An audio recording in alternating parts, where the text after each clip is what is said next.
I wanted to share this passage from A New Earth by Eckhart Tolle that really helped me sink into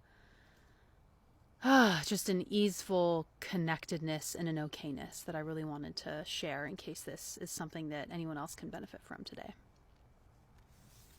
As long as you are unaware of being, you will seek meaning only within the dimension of doing and of future. That is to say, within the dimension of time.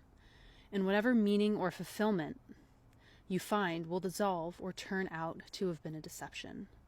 Invariably, it will be destroyed by time. And he goes on to say, outer purpose alone is always relative, unstable, and impermanent. This doesn't mean that you should not be engaged in those activities.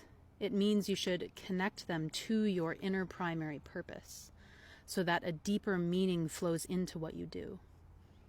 Without living in alignment with your primary purpose, whatever purpose you come up with, even if it is to create heaven on earth, will be of the ego or be destroyed by time. Sooner or later, it will lead to suffering. If you ignore your inner purpose, no matter what you do, even if it looks spiritual, the ego will creep into how you do it, and so the means will corrupt the end.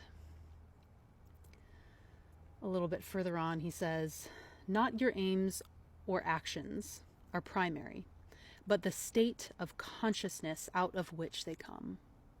Not your aims or actions are primary, but the state of consciousness out of which they come. Fulfilling your primary purpose is laying the foundation for a new reality, a new earth.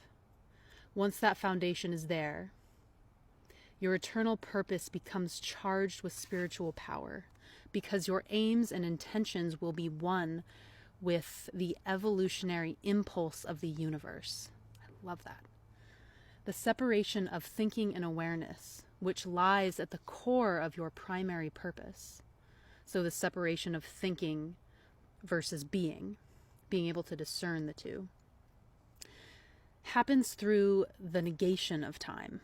We are not speaking here, of course, of the use of time for practical purposes, such as making an appointment or planning a trip.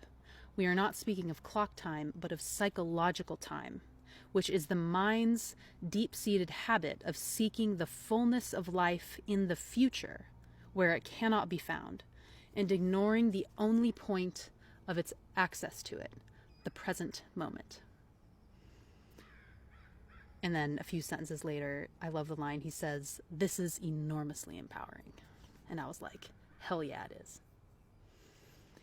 And then the last bit here,